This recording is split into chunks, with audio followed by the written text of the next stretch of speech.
Leftstickrightstick Right here again with Media Molecule Dreams official tutorial recording. Start Dreaming Part 3, where you learn all about cloning Now you items. know how to grab, rotate and scale objects. I think it's time I showed you how to clone things. It'll come in useful now that Cuthbert seems to have got himself stuck again. If I can get Connie to help, we can use the clone tool to rescue him. With this tool, you can make exact copies of anything in the scene, which makes it one of the most useful tools in a Dreamshaper's toolbox. You'll also get a chance to practice all the other tools that you've learned so far. If we get Connie off this platform, maybe she'll help us out. Let's use the clone tool on this one small block to create a bridge. Remember how we used the L1 button to modify how the grab cam and the left stick work? Well, it can also change how the grab button works. Hover over the floating block with your imp and hold L1. Now grab the block with R2. And remember that if you press it gently, you can move it more slowly. And now you have another block. That's because grabbing things while holding L1 creates a clone of that object. Once you've created the clone, you can release L1, but don't let go of R2 until you want to place it in the scene. When you've found the right spot, release R2 to put it down. You can treat a cloned object just like you would any other element.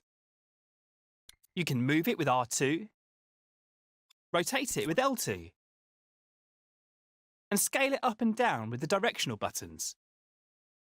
And of course, anything you do to the block can be undone with the left directional button. You can even clone the cloned block. So let's do that next.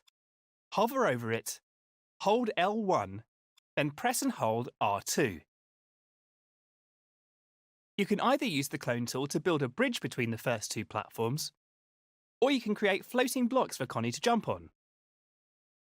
All that matters is that she can get to the next platform, so make sure you test your work in play mode. When Connie can get across, go back to edit mode, rewind the scene with L3, and move on to the next step. Getting Connie to that third platform looks easy enough. There's half of an arched bridge between them, so we can just clone this block to finish it off.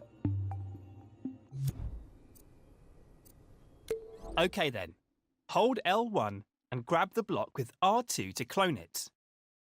Let go of L1 to stop cloning. Then place the clone by releasing R2 to complete the bridge.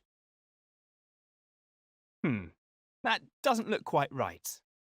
Might need to try something different here. Why don't we rotate the clone by holding L2 over it, then push the right stick sideways? Well, it's better, but now the designs don't match. We should probably undo everything with the left button and start again. This time, we'll make the arches match up by flipping the clone. Here's how you flip objects. First, hover over the arch and hold L1. Then gently grab the arch with R2 to create a clone. Remember, release L1 once you've made the clone. You have to release it so the next part works. Here comes the cool part.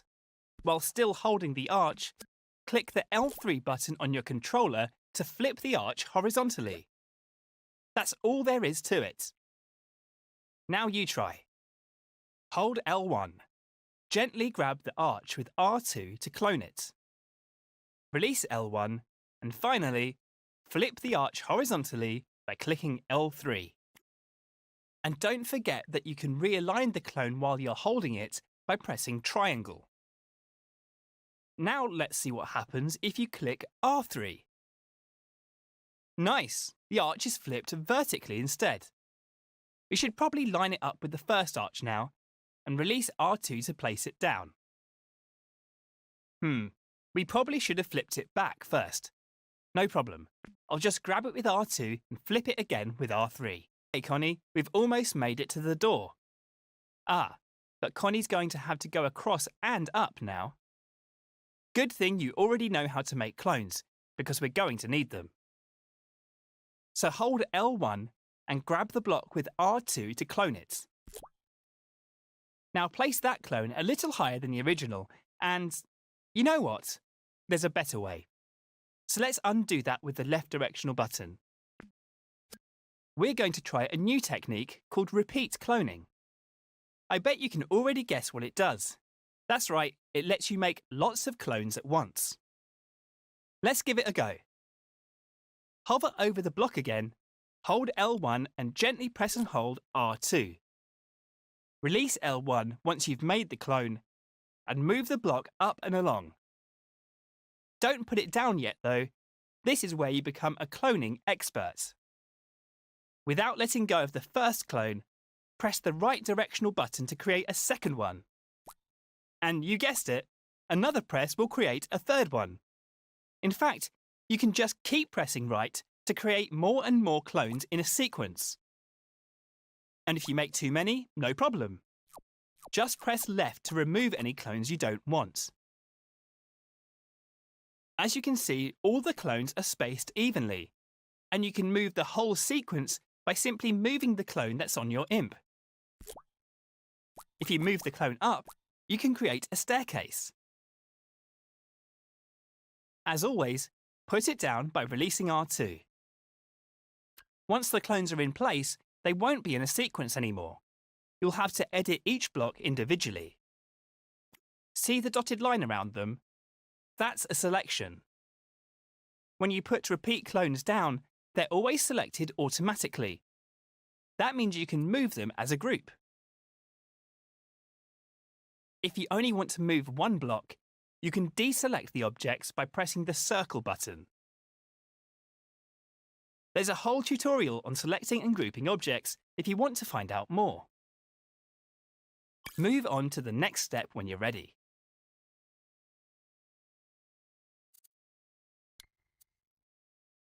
Let's get back to the staircase. It's looking pretty good, but I have one more thing to show you before you move on. Let's get rid of all the clones we've made by pressing the left button a few times. You'll notice all the repeated clones are undone together. Now hover over the first block, hold L1, then grab it to create a new clone. Remember to release L1 once you've made the clone. Otherwise, the next bit won't work. This time, move the block where you want the last step of the staircase to be. There, right in front of the door. Don't let go of R2 yet though. Instead, press the left directional button and look at that. You've created a sequence of clones between your imp and the original block. You can keep pressing left to create more steps, or right to remove them. Once you're happy with your staircase, let go of R2 to place it in the scene. You can create incredible shapes with repeat cloning, so feel free to experiment. How you position the first clone will affect all the repeated clones. Rotating the clones, for example, will let you build ramps and spirals. And if you scale the clone with the up button, you can create a sequence that increases in size. So try different approaches and see what you can come up with. If the path is clear for Connie, switch over to play mode to test the scene. Get Connie to the final platform and then get her to open the door for Cuthbert.